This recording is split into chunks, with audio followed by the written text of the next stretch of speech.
Dinikahi majikan kerdil 40 tahun demi 100 juta per bulan. Kontrak yang mengubah hidup. Aku tak pernah membayangkan hidupku akan ditentukan oleh selembar kertas bertanda tangan basah. Kontrak itu tergeletak di atas meja kaca, dingin dan rapi, sama dinginnya dengan keputusan yang harus kuambil hari itu. Di sudut ruangan, jam dinding berdetak pelan, seolah menghitung sisa keberanianku. Namaku Alina, usia 24. Hidup sederhana yang tiba-tiba runtuh ketika ayah jatuh sakit dan utang menumpuk seperti bayangan gelap. Di saat itulah ia datang, majikanku sendiri. Pria 40 tahun, bertubuh pendek, berwajah tegas, dan bermata tajam yang selalu membaca orang lain lebih cepat daripada mereka membaca dirinya sendiri. Aku tidak memaksamu, katanya waktu itu, suaranya datar namun berwibawa. 100 juta per bulan, status istri, aku butuh pendamping, kau butuh masa depan. Aku menelan ludah. Kata istri menggema di kepalaku. Aku tahu ini bukan kisah cinta seperti di novel, melainkan kesepakatan dua orang yang sama-sama terdesak oleh kebutuhan. Namun ketika pena menyentuh kertas, tanganku gemetar. Bukan karena uang, melainkan karena hidup lamaku resmi berakhir. Hari pernikahan berlangsung sederhana tapi megah. Bukan tawa bahagia yang kurasakan, melainkan kekosongan yang dibungkus rapi oleh senyum-senyum tamu. Ia duduk di sampingku, tenang, seolah semua ini adalah urusan bisnis yang berjalan sesuai rencana. Aku mencoba membaca wajahnya, mencari celah kehangatan, tapi yang kutemukan hanya ketegasan. Malam pun datang. Kamar itu luas, hening, dan terlalu rapi. Aku duduk di tepi ranjang, jemariku saling mengait tanpa sadar. Gaun pengantin telah berganti pakaian rumah yang sederhana, namun jantungku justru berdetak lebih kencang. Bukan karena hasrat, melainkan karena takut akan ketidakpastian. Ia berdiri beberapa langkah dariku, melepaskan jam tangan, lalu menatapku lama. Kau aman di sini, katanya akhirnya. Istirahatlah. Kalimat itu tak serta-merta menenangkan. Aku berbaring, menatap langit-langit, merasa tubuhku berat oleh pikiran yang berdesakan. Malam pertama yang selama ini dibayangkan orang lain sebagai awal kebahagiaan, bagiku adalah pintu menuju hidup yang sama sekali baru dan asing. Lampu diredupkan, sunyi merayap masuk. Aku memejamkan mata, mencoba menerima kenyataan bahwa sejak detik ini, hidupku bukan lagi milikku sepenuhnya. Dan di sanalah aku terjaga, di atas ranjang yang terasa terlalu besar, dengan hati yang berdebar, menunggu hari esok yang tak bisa kutebak. Aku terbangun saat cahaya pagi menembus tirai tipis kamar. Untuk sesaat aku lupa di mana aku berada. Namun aroma ruangan yang asing dan ranjang yang terlalu luas segera menarikku kembali ke kenyataan. Aku kini seorang istri. Seorang istri dari pria yang dulu hanya kupanggil tuan. Aku bangkit perlahan. Sisi ranjang di sampingku sudah kosong, rapi, seolah tak pernah ditempati. Ada rasa lega yang aneh, bercampur dengan perasaan bersalah yang sulit kujelaskan. Aku berjalan ke kamar mandi, menatap bayanganku di cermin. Wajahku sama, tapi sorot mataku berubah, lebih waspada, lebih dewasa, dan lebih lelah. Di ruang makan, ia sudah duduk dengan setelan rumah yang sederhana. Koran terbuka di tangannya, secangkir kopi mengepul di meja. Ia menoleh ketika aku datang, lalu mengangguk kecil. "Selamat pagi," katanya singkat. "Pagi," jawabku pelan, lalu duduk di seberangnya. Kami sarapan dalam keheningan. Tidak canggung, tapi juga tidak hangat. Aku menyadari satu hal. Pria ini bukan orang yang suka basa-basi. Segalanya terukur, efisien, dan terkendali, termasuk pernikahan kami. "Aku tidak akan mencampuri hidup pribadimu lebih dari yang disepakati," katanya tiba-tiba, tanpa menatapku. "Kau bebas selama tidak mempermalukanku di luar." Aku mengangguk. "Dan tentang uang itu?" "Transfer setiap awal bulan," jawabnya tenang. "Kau tidak perlu khawatir, aku selalu menepati janji." Kalimat itu seharusnya menenangkanku. Tapi entah kenapa, hatiku justru terasa semakin berat. Karena aku sadar, aku telah menukar kebebasanku dengan rasa aman. Dan harga yang harus kubayar bukan hanya tubuh atau status, melainkan juga perasaanku sendiri. Hari-hari berikutnya berjalan sunyi. Rumah besar itu terasa seperti hotel mewah yang dingin. Ia sibuk dengan pekerjaannya. Aku sibuk menata diriku agar pantas menyandang nama belakangnya. Para pelayan memperlakukanku dengan hormat, tapi tatapan mereka menyimpan tanya yang tak pernah terucap. Malam itu, saat aku duduk sendiri di balkon, ia menghampiri. Tidak dekat, tapi cukup untuk membuatku menyadari kehadirannya. Alina, katanya, menyebut namaku untuk pertama kalinya. Aku tahu ini bukan hidup yang kau impikan. Aku menoleh. Lalu kenapa Anda memilih saya? Ia terdiam lama. Untuk pertama kalinya, kulihat keraguan di wajah pria yang selalu tampak berkuasa itu. Karena kau tidak memandangku dengan iba, jawabnya akhirnya. Dan aku lelah dibeli oleh kepalsuan. Jawaban itu mengguncangku lebih dari yang kuduga. Mungkin pernikahan ini bukan sekadar kontrak sepihak. Mungkin kami berdua sama-sama terjebak dengan luka masing-masing. Dan malam itu, untuk pertama kalinya, aku bertanya pada diriku sendiri, apakah aku hanya istri kontrak atau sesuatu yang lebih rumit dari itu?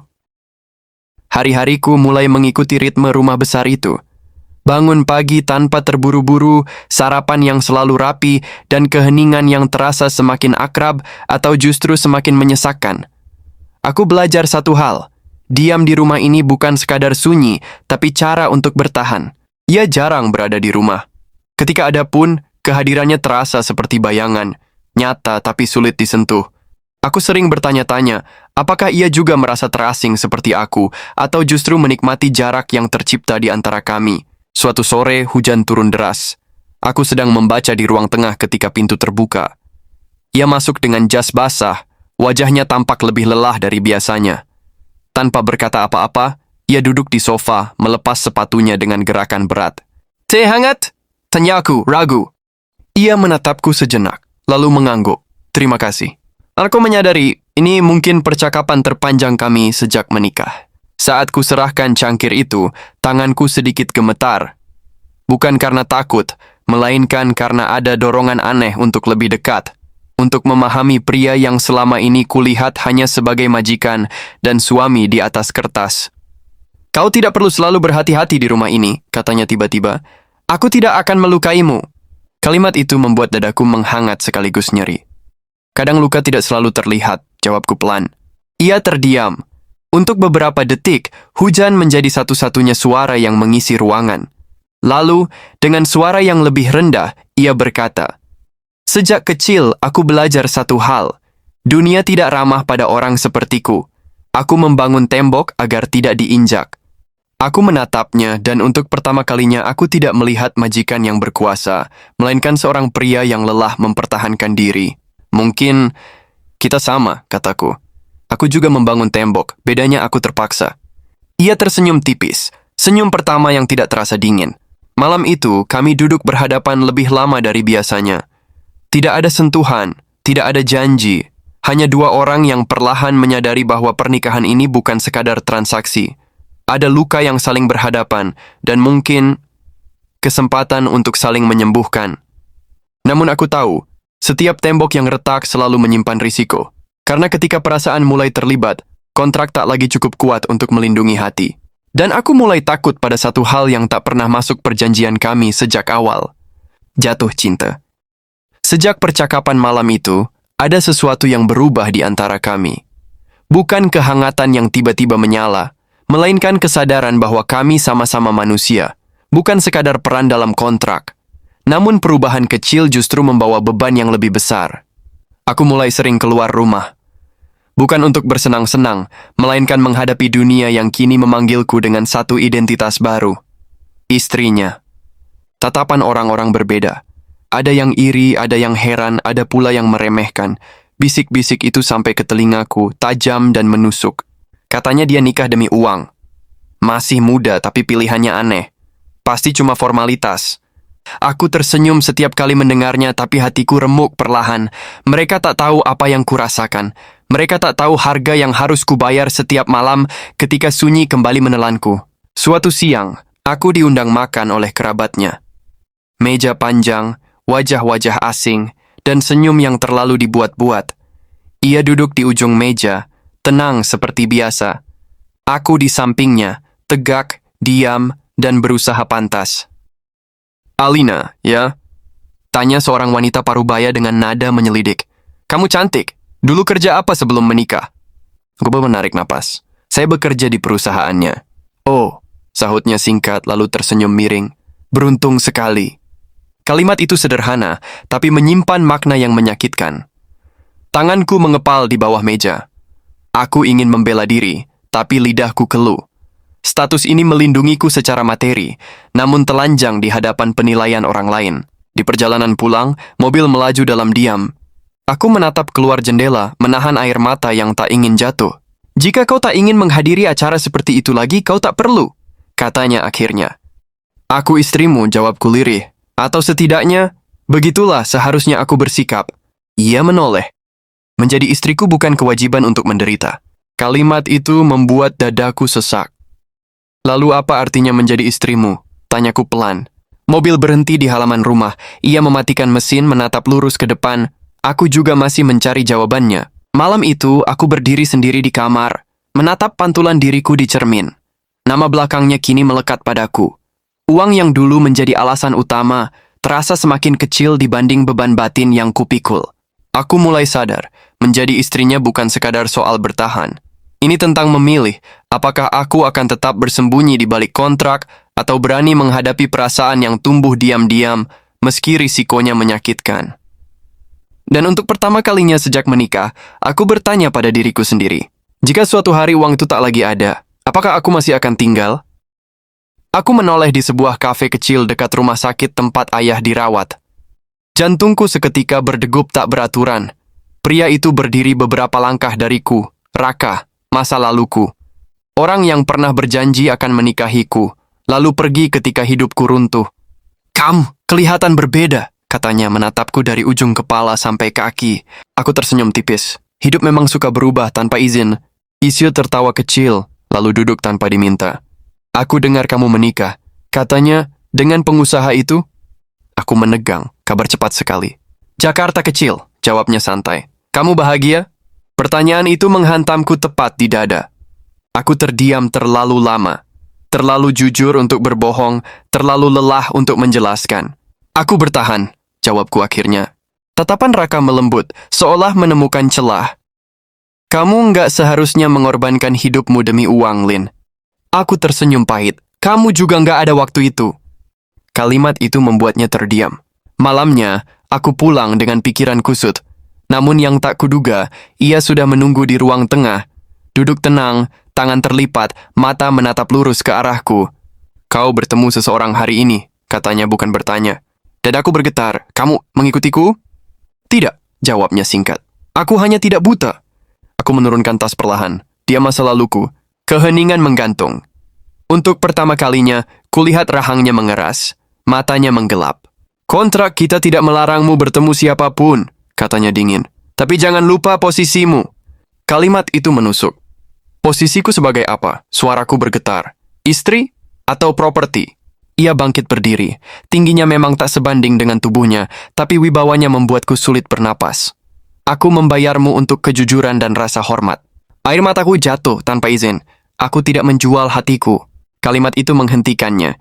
Ia menatapku lama, lalu menghela napas berat. "Aku tidak tahu cara mencintai dengan benar," katanya pelan. "Tapi aku tahu, aku tidak suka kehilangan." Malam itu, aku duduk sendiri di ranjang, memeluk lutut. Masa lalu dan masa kini saling bertabrakan, membuatku goyah. Untuk pertama kalinya, aku menyadari satu hal yang menakutkan. Aku bukan hanya terikat oleh kontrak. Aku terjebak di antara dua dunia, yang pernah kucintai dan yang perlahan mulai kuperhatikan. Dan di tengah semua itu, hatiku mulai retak ke arah yang tak pernah kurencanakan. Sejak malam itu, udara di rumah terasa berubah, bukan dingin, melainkan tegang. Setiap langkahku seolah diawasi oleh perasaan bersalah yang tak ku kenal sebelumnya. Aku tak melanggar kontrak, tapi hatiku tahu ada garis yang mulai kusentuh. Ia menjadi lebih pendiam, jadwalnya berubah, pulang lebih larut. Ketika kami bertemu, percakapan sebatas perlu. Namun justru dalam jarak itu, aku merasakan sesuatu yang tak pernah ia ucapkan, kekhawatiran. Suatu malam, aku menemukan map coklat di meja kerja yang terbuka. Namaku tertulis jelas di sana. Aku tak berniat mengintip, tapi halaman yang terbuka membuatku terpaku, salinan latar belakang hidupku, catatan kesehatan ayah, bahkan laporan pertemuanku hari itu. Dadaku sesak. "Letakkan kembali." Suaranya datang dari belakang. Aku berbalik, menahan gemetar. "Kamu menyelidikiku?" "Melindungimu," jawabnya datar. "Dunia tidak sebaik yang kau kira." "Termasuk aku?" tanyaku lirih. Ia terdiam, termasuk perasaanku sendiri. Kalimat itu mengguncangku. Ia mendekat satu langkah, tidak menyentuh, tapi cukup dekat untuk membuatku sulit bernapas. Aku tahu ini salah, lanjutnya. Kontrak seharusnya cukup. Tapi sejak kau hadir, aku mulai kehilangan kendali. Aku menelan ludah. Aku bukan milikmu. Aku tahu, katanya cepat. Justru itu yang membuatku takut. Malam itu kami berdiri saling berhadapan, di ambang sesuatu yang tak bernama. Tak ada sentuhan, tak ada janji. Hanya pengakuan yang terlalu jujur untuk ditarik kembali. Keesokan harinya, aku menerima pesan dari Raka. Kita perlu bicara, ini penting. Aku menatap layar lama. Dunia seolah memaksaku memilih, padahal aku belum siap kehilangan siapapun, termasuk diriku sendiri. Aku menyadari satu hal pahit. Ketika pernikahan dimulai dari uang, kejujuran menjadi hal paling mahal. Dan jika aku tak segera menentukan arah, seseorang pasti akan terluka. Mungkin aku. Mungkin dia. Atau kami berdua. Pagi itu aku bangun dengan dada terasa berat, seolah semalam aku membawa mimpi buruk ke dunia nyata. Pesan dari Raka masih ada di layar ponselku, belum terbalas. Sementara di sisi lain, rumah ini menyimpan keheningan yang semakin sulit kuterjemahkan. Saat aku turun ke ruang makan, ia sudah menunggu. Bukan dengan koran atau kopi seperti biasa, melainkan duduk tegak, kedua tangannya bertaut di atas meja. Tatapannya lurus, serius, dan untuk pertama kalinya, rapuh. Kita perlu bicara, katanya. Aku menarik kursi dan duduk perlahan. Naluriku berbisik bahwa percakapan ini akan mengubah sesuatu, entah ke arah mana. Aku tahu tentang pesan itu, lanjutnya tanpa basa-basi.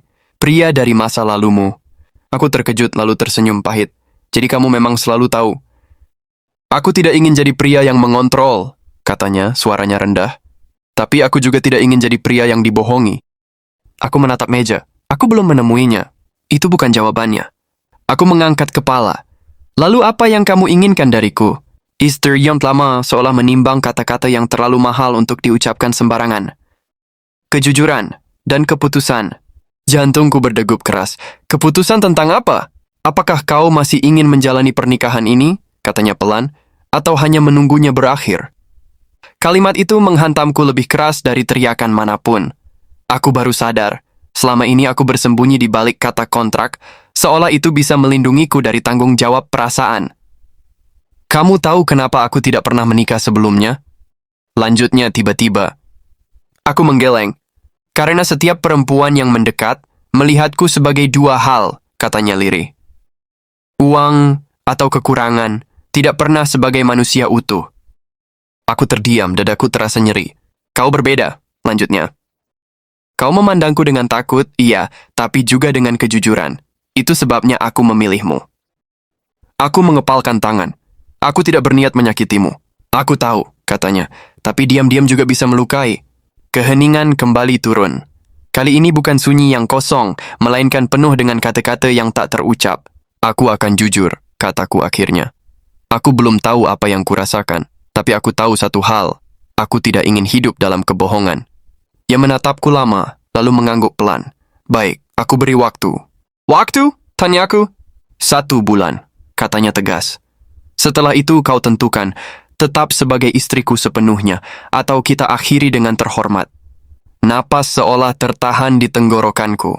Ultimatum itu bukan ancaman, melainkan pintu yang dibuka lebar, terlalu lebar untuk diabaikan.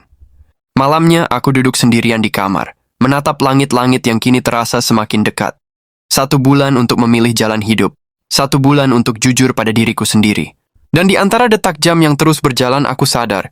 Keputusan terberat bukan soal uang, bukan soal masa lalu, melainkan tentang siapa yang ingin kupilih untuk masa depanku. Aku akhirnya membalas pesan Raka. Baik, kita bertemu. Kafe itu terasa lebih sempit dari sebelumnya. Raka duduk di hadapanku, wajahnya masih sama, hangat, penuh percaya diri, seolah waktu tak pernah mengubah apapun. Hanya aku yang berubah, dan perubahan itu membuat jarak di antara kami terasa nyata. Kau kelihatan, tenang, katanya membuka percakapan. Aku tersenyum tipis, atau terlihat seperti itu. Ia menatap cincin di jariku. Kamu benar-benar menikah? Ya. Karena terpaksa? Pertanyaan itu membuatku terdiam. Aku ingin menjawab cepat, tegas, tapi kata-kata menolak keluar. Karena kenyataannya tidak sesederhana itu, aku memilih jawabku akhirnya, dengan caraku sendiri. Raka menghela napas. Aku menyesal dulu pergi. Kalau aku bertahan... Jangan. potongku pelan. Aku tidak datang untuk mengulang masa lalu. Ia menatapku lama, lalu tersenyum pahit. Aku masih mencintaimu, Alina. Kalimat itu jatuh begitu saja, tapi dampaknya membuat dadaku sesak. Bukan karena hatiku bergetar, melainkan karena aku sadar, perasaanku tak lagi berdiri di tempat yang sama. Aku tidak bisa menjanjikan apapun, kataku jujur. Hidupku sekarang rumit. Raka mengangguk seolah sudah menduga. Kalau suatu hari kamu butuh jalan keluar, aku ada. Aku bangkit dari kursi dengan perasaan campur aduk. Jalan keluar. Kata itu terus terngiang di kepalaku sepanjang perjalanan pulang. Di rumah ia menungguku, tidak bertanya, tidak menuduh. Hanya duduk di ruang tengah, menatap ke arah jendela. Aku berdiri beberapa langkah darinya, merasakan ketegangan yang tak terlihat namun kuat. Kau bertemu dengannya, katanya pelan. Ya, jawabku jujur. Ia mengangguk seolah sudah menyiapkan dirinya. Dan, aku menutup pintu, kataku. Tidak sepenuhnya, tapi aku tahu aku tidak bisa hidup di dua dunia. Ia menoleh. Tatapannya tajam tapi tidak marah. Lebih kepada takut berharap terlalu jauh. Kau tidak perlu memilih hari ini, katanya. Tapi aku ingin kau tahu, lanjutku, menahan getar suara, aku tidak lagi di sini hanya karena uang. Keheningan menyelimuti kami. Ia berdiri perlahan mendekat satu langkah. Tidak menyentuhku, namun jarak itu cukup untuk membuatku merasa dilihat. Kalau begitu, katanya lirih, aku juga harus jujur. Aku ingin kau tinggal, bukan sebagai kewajiban, tapi sebagai pilihan. Dadaku berdebar. Untuk pertama kalinya pernikahan ini terasa nyata. Bukan kontrak, bukan kesepakatan bisnis, melainkan dua orang yang sama-sama takut kehilangan.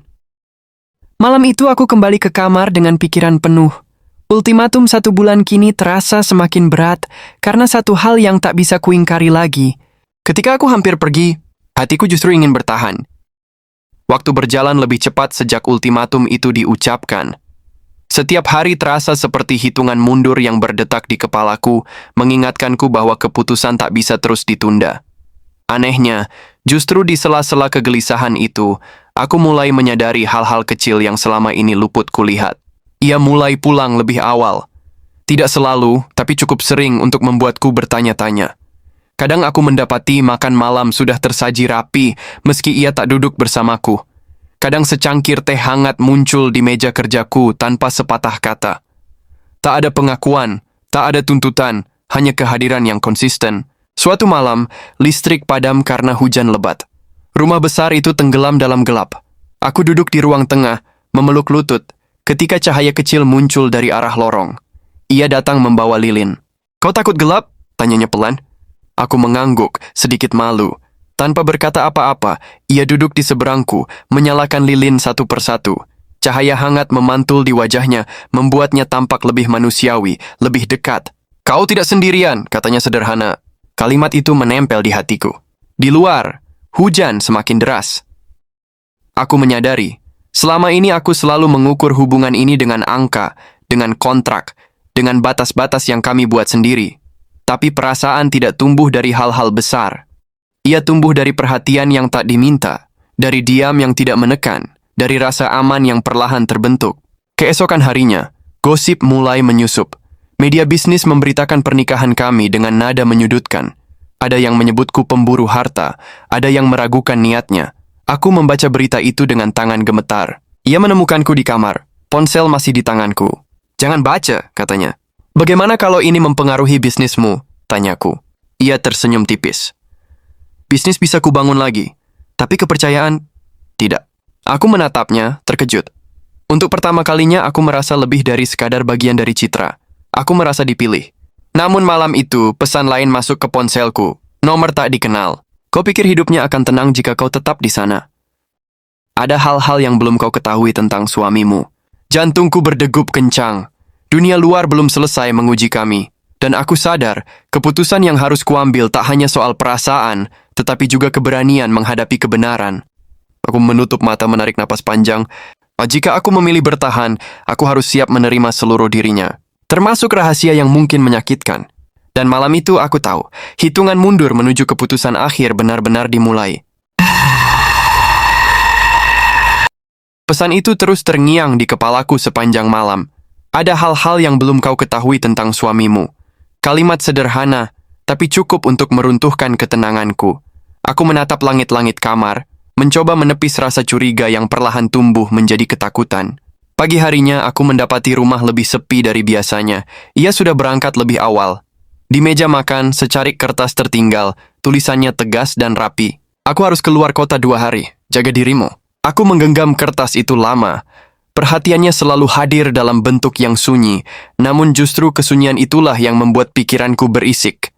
Aku akhirnya memberanikan diri menemui orang yang mengirim pesan itu. Sebuah alamat dikirimkan, kantor lama yang sudah jarang dipakai. Di sana, seorang pria parubaya menungguku. Wajahnya lelah, matanya menyimpan penyesalan. "Aku dulu partner bisnis suamimu," katanya tanpa basa-basi. "Aku juga orang yang hampir menghancurkannya." Jantungku berdegup keras. Dia pernah difitnah, lanjutnya. Dituduh melakukan manipulasi data. Karirnya nyaris berakhir. Orang-orang menjauh, termasuk perempuan yang hendak menikah dengannya saat itu. Aku terdiam, jadi dia sendirian. Pria itu mengangguk. Sejak itu, dia tidak pernah percaya cinta datang tanpa syarat. Kata-kata itu menjelaskan banyak hal, temboknya, kehati-hatiannya, kontrak yang dingin itu. Bukan karena ia tak punya hati, tapi karena hatinya pernah dihancurkan. Saat aku pulang, malam sudah turun. Ia sudah kembali. Berdiri di ruang tengah, menungguku dengan wajah tegang. "Kau mencariku, hai?" Tanyanya pelan. "Aku mencari kebenaran," jawabku jujur. Ia menghela napas panjang lalu duduk. "Aku ingin memberitahumu, tapi aku takut. Jika kau tahu segalanya, kau akan pergi." Dadaku sesak. "Kau tidak memberiku kesempatan untuk memilih." Ia menatapku, matanya gelap oleh rasa bersalah. "Aku ingin kau tinggal karena kau mau. Tapi aku juga takut kehilangan satu-satunya hal yang terasa nyata dalam hidupku." Air mataku jatuh. Kepercayaan tidak tumbuh dari rahasia. Keheningan menyelimuti kami. Kali ini bukan keheningan yang nyaman. Ini adalah jarak yang terbentuk dari luka lama dan harapan baru yang saling bertabrakan. "Aku butuh waktu," kataku akhirnya. "Bukan untuk meninggalkanmu, tapi untuk memahami apakah aku cukup kuat bertahan." Ia mengangguk pelan. "Aku akan menunggu, seberapapun hasilnya." Malam itu aku menyadari satu hal penting. Cinta bukan hanya tentang bertahan bersama, tapi berani membuka luka yang paling dalam, dan membiarkan orang lain melihatnya. Dan pilihanku semakin dekat. Bukan lagi tentang uang, bukan lagi tentang kontrak, melainkan tentang apakah aku siap mencintai seorang pria dengan seluruh masa lalunya. Hari-hari setelah pengakuannya terasa sunyi, tapi bukan sunyi yang kosong. Ini sunyi yang penuh pikiran. Aku tetap menjalani rutinitas, tetap menyandang status istri, namun hatiku sibuk menimbang, bukan lagi antara uang dan cinta, melainkan antara takut dan berani. Ia benar-benar menepati janjinya untuk menunggu, tidak mendesak, tidak bertanya. Bahkan jarak yang ia jaga terasa seperti bentuk penghormatan. Justru itu yang membuatku semakin gelisah. Suatu sore, ayahku mengalami penurunan kondisi. Aku bergegas ke rumah sakit dengan panik. Tanganku gemetar saat menandatangani berkas, pikiranku kosong. Di saat seperti itu, satu-satunya nama yang terlintas di kepalaku adalah namanya. Tak lama kemudian ia datang. Nafasnya masih terengah, jasnya kusut, sesuatu yang jarang kulihat darinya. "Ayahmu bagaimana?" tanyanya cemas. Aku menggeleng pelan, air mata jatuh tanpa bisa kutahan. Tanpa berkata apa-apa, ia berdiri di sampingku. Tidak memeluk, tidak menyentuh. Hanya hadir. Tapi kehadirannya membuat kakiku tak lagi lemas. "Aku di sini," katanya pelan. "Bukan sebagai majikan, bukan karena kontrak, tapi karena aku peduli." Kalimat itu menghancurkan dinding terakhir di hatiku. Malamnya, ketika kondisi ayah stabil, kami duduk berdua di bangku koridor rumah sakit. Lampu putih terasa dingin, tapi percakapan kami justru hangat. "Aku takut," kataku jujur. "Takut jika suatu hari aku pergi, atau kamu kembali menutup dirimu." "Aku juga takut," jawabnya. "Tapi untuk pertama kalinya, aku ingin mencoba meski berisiko." Aku menatap wajahnya lama. Tidak sempurna. Tidak seperti gambaran pria impian di kepalaku dulu. Tapi nyata, hadir, dan memilihku tanpa paksaan. "Aku belum tahu bagaimana akhir cerita ini," kataku lirih. Ia mengangguk. "Aku juga tidak. Tapi aku ingin menjalaninya bersamamu jika kau mau." Untuk pertama kalinya sejak pernikahan itu terjadi, aku tidak memikirkan kontrak, tidak memikirkan uang. Aku hanya mendengarkan hatiku sendiri. Dan hatiku berkata, aku ingin berhenti lari. Namun aku tahu, sebelum keputusan itu benar-benar kuucapkan, masih ada satu ujian terakhir yang harus kuhadapi dari diriku sendiri. Karena memilih bertahan berarti menerima seluruh hidupnya. Dan memilih pergi berarti kehilangan sesuatu yang tak bisa dibeli dengan apapun. Aku pulang dari rumah sakit dengan langkah pelan. Rumah besar itu menyambutku seperti biasa, tenang, rapi, dan penuh jarak. Namun malam itu, jarak itu terasa berbeda. Bukan lagi dinding yang memisahkan, melainkan ruang yang menunggu untuk diisi kejujuran. Ia berada di ruang kerja, lampu masih menyala. Ketika melihatku, ia berdiri. Wajahnya menyiratkan kekhawatiran yang tak ia sembunyikan. "Ayahmu?" tanyanya. "Stabil," jawabku. "Terima kasih, sudah datang." Ia mengangguk. "Aku hanya melakukan apa yang seharusnya." Aku menarik napas panjang. "Tidak, kau melakukan lebih dari itu." Keheningan menyelimuti kami. Aku tahu, inilah saatnya. Jika aku menunda lagi, aku hanya akan memperpanjang kebohongan yang sudah terlalu lama kutoleransi. "Aku sudah memutuskan," kataku akhirnya. Ia menegang, tapi tetap diam. "Aku ingin bertahan," lanjutku pelan namun tegas. "Bukan karena kontrak, bukan karena uang, tapi karena aku ingin mencoba membangun sesuatu yang nyata denganmu." Matanya melebar, lalu meredup. Ada kelegaan, ada ketakutan, dan ada harapan yang bercampur menjadi satu. "Apakah kau yakin?" tanyanya hati-hati. "Aku tidak ingin kau menyesal." "Aku mungkin akan takut," jawabku jujur. "Aku mungkin akan ragu. Tapi aku tidak ingin pergi hanya karena aku takut." Ia mendekat satu langkah, lalu berhenti, seperti memberi ruang bagiku untuk mundur jika mau. Tapi aku tidak mundur. "Kalau begitu," katanya lirih, "kontrak itu tidak lagi penting." Kata-kata itu membuat dadaku sesak.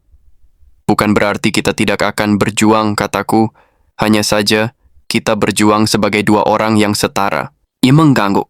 "Aku harus belajar membuka diri, dan itu tidak mudah." "Aku juga," jawabku. Malam itu kami duduk berhadapan lebih lama dari biasanya. Tidak ada janji manis, tidak ada kepastian masa depan. Hanya dua orang yang sepakat untuk berhenti bersembunyi. Namun aku tahu keputusanku akan membawa konsekuensi. Dunia luar tidak akan serta-merta diam. Gosip masa lalu dan luka lama tidak akan lenyap begitu saja. Dan ketika aku berbaring malam itu, aku sadar, memilih bertahan bukan akhir dari konflik, melainkan awal dari perjuangan yang sesungguhnya. Karena cinta yang lahir dari luka menuntut keberanian 2 kali lipat untuk dijaga. Keputusanku untuk bertahan ternyata bukan rahasia yang bisa lama disembunyikan. Dunia luar bergerak lebih cepat dari yang kuduga. Beberapa hari setelah percakapanku dengannya, berita baru muncul, bukan tentang bisnisnya, melainkan tentang kami. Judul-judul tajam memenuhi layar ponsel. "Istri muda bertahan demi kekayaan. Pernikahan kontrak atau cinta palsu." Tanganku gemetar saat membaca. Kata-kata itu seperti menguliti hidupku di depan umum. Aku menutup layar, mencoba menenangkan napas. Namun suara-suara itu tak bisa begitu saja kuhentikan. Ia menemukanku di taman belakang rumah. Aku duduk memeluk lutut, menatap kolam kecil yang airnya tenang, berbanding terbalik dengan isi kepalaku. "Aku minta maaf," katanya pelan. "Semua ini menyeretmu." Aku menggeleng. Aku sudah memilih. Artinya aku juga harus siap. Ia menatapku lama. "Aku bisa menghentikan ini. Kita bisa tampil ke publik memberi pernyataan atau kau bisa menjauh sementara." "Dan membuat mereka semakin yakin aku hanya istri kontrak?" tanyaku. Ia terdiam. "Aku lelah bersembunyi," lanjutku.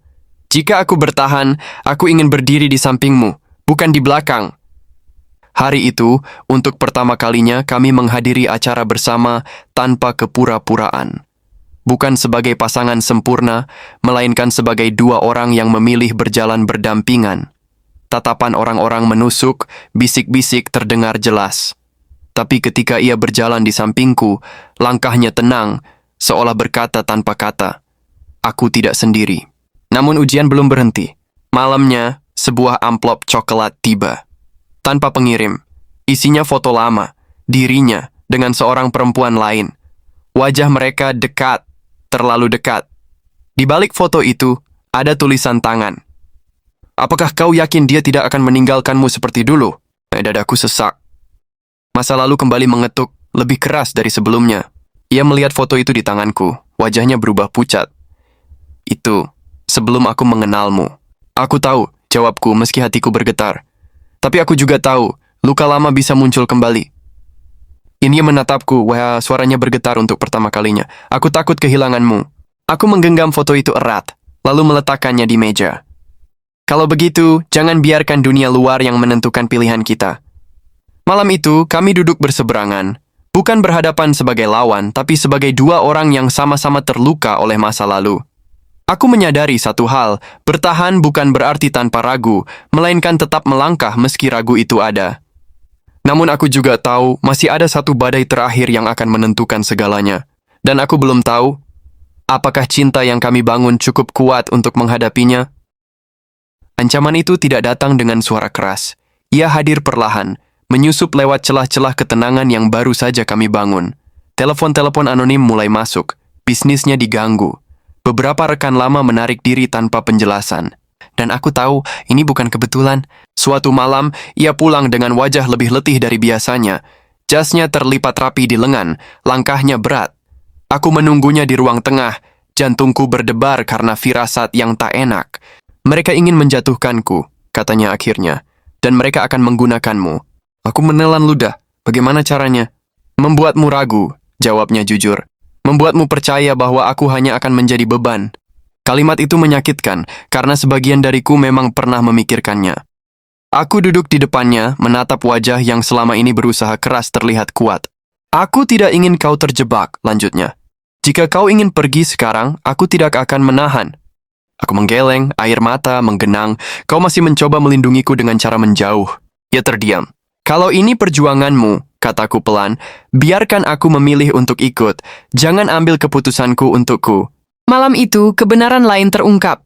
Ia mengaku bahwa perempuan di foto lama itu bukan sekadar masa lalu, melainkan seseorang yang pernah bekerja sama dengannya dan kini menjadi bagian dari pihak yang ingin menghancurkannya. Cinta yang berubah menjadi dendam, kepercayaan yang berbalik menjadi senjata. Hatiku bergetar, bukan karena cemburu, melainkan karena takut. Dunia yang kuhadapi kini jauh lebih besar dari diriku sendiri. Kau masih ingin bertahan? Tanyanya lirih. Aku menatapnya lama. Ada 1000 alasan untuk pergi. Tapi ada satu alasan yang menahanku. Ia akhirnya jujur sepenuhnya. Aku ingin bertahan, jawabku. Tapi bukan dengan menutup mata. Kita hadapi bersama atau kita jatuh bersama. Ia mengangguk perlahan. Untuk pertama kalinya, ia menggenggam tanganku. Bukan sebagai majikan, bukan sebagai pelindung, melainkan sebagai pasangan yang setara. Namun di balik keputusan itu, aku tahu risikonya besar. Karena badai yang akan datang bukan sekadar gosip atau luka lama. Ini adalah pertarungan yang bisa merenggut segalanya. Nama, kepercayaan, bahkan kebebasan. Dan ketika malam menutup hari itu aku sadar. Cinta kami telah melangkah terlalu jauh untuk mundur. Yang tersisa hanyalah satu pertanyaan. Apakah kami akan selamat setelah badai ini berlalu? Badai itu akhirnya tiba. Pagi itu, rumah kami dipenuhi orang-orang bersetelan rapi. Wajah mereka dingin, pertanyaan mereka tajam. Audit mendadak. Tuduhan manipulasi lama diangkat kembali, seolah masa lalu yang telah dikubur dipaksa hidup lagi. Aku berdiri di sudut ruangan, menyaksikan bagaimana dunia yang ia bangun dengan susah payah mulai diguncang. Ia tetap tenang, menjawab setiap pertanyaan dengan kepala tegak. Tapi aku tahu, ketenangan itu mahal harganya. Di tengah kekacauan itu, satu nama disebut. Nama yang membuat dadaku seketika dingin. Perempuan itu, ia datang sore harinya, tanpa rasa bersalah. Duduk di hadapanku di ruang tamu, menatapku seolah aku hanya penghalang kecil dalam rencananya. Kau tahu kenapa aku kalah darimu? Katanya dingin. Karena dia memilih kejujuran, bukan kenangan. Aku mengepalkan tangan. Lalu kenapa kau masih di sini? Karena aku ingin dia merasakan apa yang kurasakan dulu, jawabnya tanpa ragu. Ditinggalkan, dijatuhkan. Hatiku bergetar, bukan karena takut padanya, melainkan karena sadar betapa dalam luka yang pernah ada di antara mereka. Malamnya, aku menyampaikan semua yang kudengar padanya. Ia terdiam lama, wajahnya keras, matanya penuh penyesalan. Semua ini salahku, katanya pelan. Aku menyeretmu ke medan perang yang bukan milikmu. Aku menatapnya lelah tapi tegas. Sekarang bukan waktunya menyalahkan diri sendiri. Sekarang waktunya memilih, kau akan melawan atau menyerah. Ia mengangkat kepala, menatapku dengan tatapan yang belum pernah kulihat sebelumnya. Bukan dingin, bukan takut, melainkan tekad. Aku akan melawan, katanya. Dan jika setelah ini kau ingin pergi, aku akan mengerti. Kalimat itu menyayat hatiku, karena untuk pertama kalinya aku menyadari. Jika aku pergi sekarang, aku akan kehilangan diriku sendiri. Aku tidak pergi, jawabku. Bukan setelah sejauh ini. Di luar hujan turun deras. Seolah langit ikut menyaksikan pertarungan yang akan menentukan segalanya. Aku menggenggam tangannya erat, bukan untuk menenangkan, tapi untuk menguatkan. Karena di saat kebenaran mulai menikam, hanya satu hal yang tersisa untuk dipertahankan. Kepercayaan. Dan aku tahu, setelah malam ini tidak ada lagi jalan mundur. Hari-hari berikutnya terasa seperti hidup di ujung pisau. Setiap langkah kami diawasi, setiap keputusan berisiko. Tuduhan itu menyebar cepat, menjalar ke media, ke rekan bisnis, bahkan ke lingkaran terdekat yang dulu tampak setia. Aku melihatnya bekerja tanpa henti. Wajahnya pucat, matanya cekung, tapi sikapnya tetap tegak. Ia tidak lagi bersembunyi di balik kesunyian. Ia menghadapi semuanya secara terbuka. Ada satu cara menghentikan ini, katanya suatu malam, suaranya rendah. Aku menoleh. Cara apa? Ia terdiam lama, lalu berkata, aku harus membuka semua data lama, termasuk kesalahanku sendiri. Dadaku sesak. Itu bisa menghancurkanmu. Ia mengangguk. Tapi itu juga bisa menyelamatkan kebenaran. Aku baru menyadari, selama ini ia bukan takut kalah. Ia takut mengakui bahwa ia juga pernah salah mempercayai orang. Pengakuan itu bukan hanya soal hukum, tapi soal harga diri yang ia bangun bertahun-tahun. Sidang klarifikasi digelar. Ruangan itu penuh wajah asing dan tatapan tajam. Aku duduk di belakang, menahan napas saat ia berdiri di depan semua orang. Dengan suara tenang, ia memaparkan fakta satu persatu, tidak menutupi celah, tidak menyalahkan sepenuhnya. Ia mengakui kelalaiannya, tapi juga membuka pengkhianatan yang selama ini tersembunyi rapi. Dan di sanalah semuanya berbalik. Bukti-bukti baru muncul, nama-nama disebut. Perempuan itu tak lagi duduk anggun, wajahnya pucat, rahasianya terbuka. Dendamnya terbongkar, rencananya runtuh oleh kebenaran yang selama ini ia kubur. Namun kemenangan itu tidak datang tanpa harga. Beberapa kontrak dibatalkan. Reputasi perlu dibangun ulang. Ia kehilangan sebagian kekuasaan yang dulu begitu ia jaga. Ketika kami pulang malam itu, rumah terasa sunyi. Bukan karena kosong, tapi karena lelah. Aku tidak lagi punya semuanya, katanya pelan. Aku menatapnya, lalu menggenggam tangannya.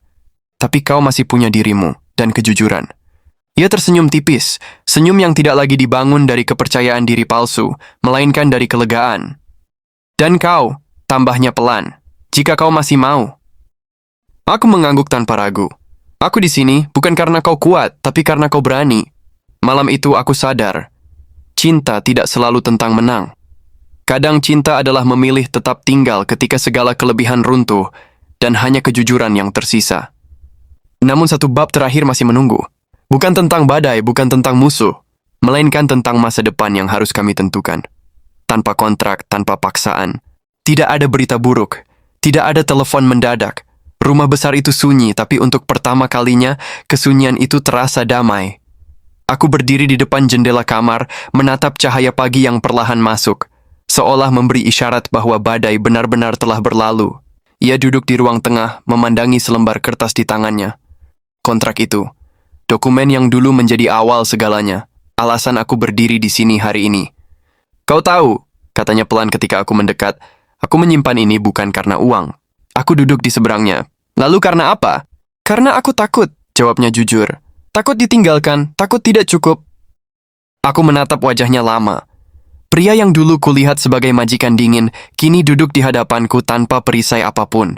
Tidak ada kuasa, tidak ada jarak. Ia merobek kontrak itu perlahan. Suaranya pelan, tapi efeknya menggema di hatiku. Mulai hari ini, Pak, katanya, kau bebas. Jika kau pergi, aku terima.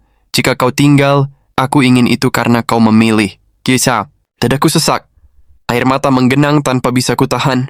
Aku berdiri, mengambil napas panjang. Aku dulu datang ke sini karena terpaksa, kataku jujur. Karena aku butuh uang, karena aku takut kehilangan segalanya. Aku menatapnya, mantap. Tapi hari ini aku tinggal karena aku tidak ingin kehilanganmu. Tangannya bergetar. Apakah kau yakin? Aku mengangguk. Tanpa kontrak, tanpa harga, tanpa kewajiban. Ia bangkit berdiri. Untuk pertama kalinya, ia memelukku, bukan dengan tuntutan, bukan dengan rasa memiliki, melainkan dengan hati-hati, seolah takut aku akan menghilang jika ia terlalu kuat. Aku tidak menjanjikan hidup yang sempurna, katanya lirih. Aku juga tidak, jawabku, tapi aku mau hidup yang jujur. Di Di hari-hari berikutnya, hidup kami berubah. Lebih sederhana, lebih nyata. Tidak ada lagi peran majikan dan istri kontrak. Yang ada hanyalah dua orang dewasa yang belajar mencintai tanpa menyakiti. Ayahku membaik. Aku mulai bekerja kembali, bukan karena harus, melainkan karena ingin berdiri di kakiku sendiri. Ia membangun ulang bisnisnya, kali ini dengan lebih hati-hati dan lebih terbuka. Kadang aku masih mengingat malam pertama itu, saat aku merasa tak berdaya, terjebak oleh keadaan. Tapi kini aku tahu, bukan malam itu yang menentukan hidupku. Yang menentukan adalah keberanianku untuk memilih kembali. Memilih bertahan, memilih jujur, memilih mencintai tanpa takut. Dan di rumah yang dulu terasa asing, aku akhirnya menemukan satu hal yang tak bisa dibeli dengan 100 juta per bulan. Rasa pulang, tamat.